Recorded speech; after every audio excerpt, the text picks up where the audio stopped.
Ekitongole ky'ebigezo mu ggwanga ki Uganda National Examination Board kikwasiza Minisita omubezi w'ebyenjigiriza ebya waggulu ebyava mu bigezo bya siniya ey'omukaaga ebyakolebwa omwaka oguwedde.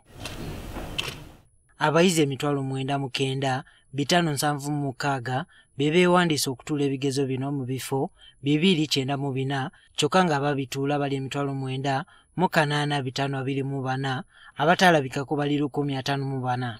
Bye ebigezo by'abayizi 91 bye byakwatiddwa ng'okunoonyereza bwe kugenda mu maaso oba tewaali ngeri yonna y'amancoolo gye baakozesa nga baddamu ebibuuzo.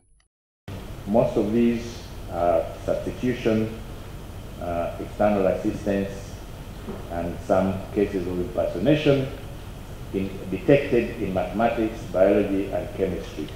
These were the main subjects.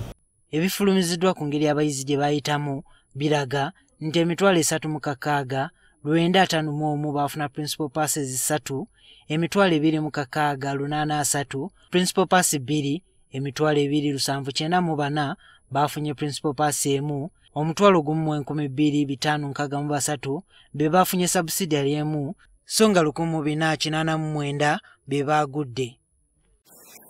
Wolo district ezikoze obubi ng'ezimu tezayisizaayo so ng'endala zaafunye batono nnyo abalina principal pass 3 na Kapiripiri TM kwezo nga teyafunyeyo muyizi, Pakwaki yafunye 2, Nomolo nayo 2, Buvuma yasobodde okufunayo 3, Amudat ne Katakwi buli omu yafunyeyo 4 so nga Ntoroko yavuddeyo na 5.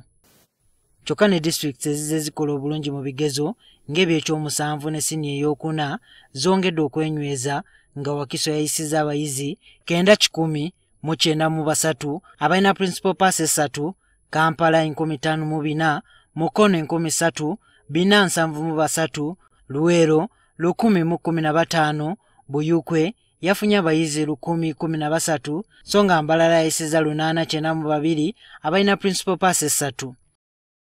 Amasomo agasinze okukolebwa obulungi kubaddeko ebyafaayo oba history, ebyenfuna oba economics, okutandikawo emirimu oba entrepreneurship, okubala oba mathematics, okusiiga ebifaananyi art, olwo physics ne chemistry ne bigoberera. In geography, we have observed improved performance at the principal A pass, where last year only 0.4% of candidates obtained an A. This year, that percentage has gone to 1.1. Amasomo agakoleddwa obubi kuliko eddiini oba Christian Religious Education, literature n'addako, ebyobulimi oba agriculture ne bigoberera, ne biology n'asembayo. Okusinziira ku Odongo ebigezo by'abayizi abaatulira ku Sesa High School Kakungube mu district y'e Kasanda byakwatiddwa.